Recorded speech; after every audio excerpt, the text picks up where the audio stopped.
So recently it was just announced that Spider-Man Beyond the Spider-Verse, the finale of the Spider-Verse trilogy, has been delayed. Now we know Across the Spider-Verse had its delays too, but after watching Across the Spider-Verse in 2023, and then later on you find out that Beyond the Spider-Verse is going to release on March 29th, 2024, it's kind of a shocker. Because how would they even work that fast unless if they had work done already? Because if anyone's trying to make art pieces like this, it does take a huge considerate amount of time. So seeing that, oh, the sequel to the Across the Spider-Verse is going to be releasing next year, it's like unheard of. It was kind of like, this can't be true. Especially when you look at the track record.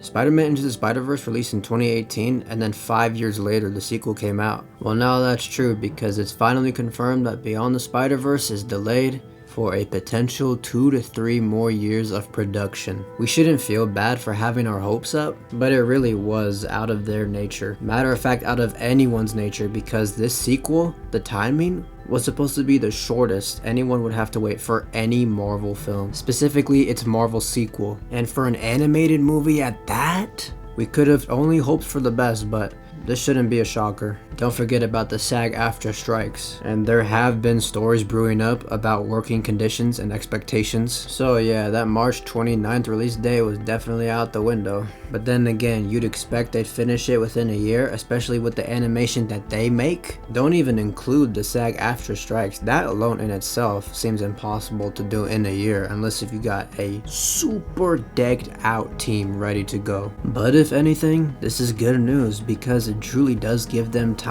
It gives them a higher potential to not be overworked, hopefully not be overworked, because it is a lot of pressure. Everyone loves these films, and like, this is the finale, this is it, the final statement. The last thing anyone needs is to rush it, and then a potential great trilogy is ruined because of it. So hopefully that 2 to 3 year time difference does give the animators and other people at Sony like a breath of fresh air, so that they can execute it on a higher level, not be worried about the time, and deliver a satisfying high quality product. And I know it sucks because it did leave off on a cliffhanger, and now we have to wait another number of years to get back into the film and wait to see what happens.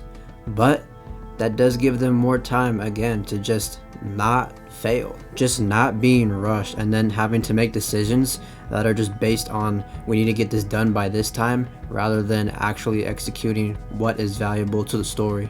It's a valuable sacrifice. Anybody who loves these movies will definitely take that chance so that we could have the ultimate pinnacle experience of the Spider-Verse series. And they're working on it. They got the voice actors in the booth recording their lines. So yeah, it's just gonna be a while, and most of the time in animation, when voice actors are doing their lines, the animation is not fully done. Not all the time, but most of the time. So take that information what you will, and trying to predict when this next movie is going to come out. But at least we all know that the animators and everyone else at Sony is going to get a lot more time. So when that release date does come out, we can go into the movies knowing that we are going to get a grandiose experience. And I know that they want to get it right, and we're rooting for them to get it right. So when it does come out, I think everyone will all be satisfied and will remember this as one of the greatest trilogies to exist in animation, and arguably just in film.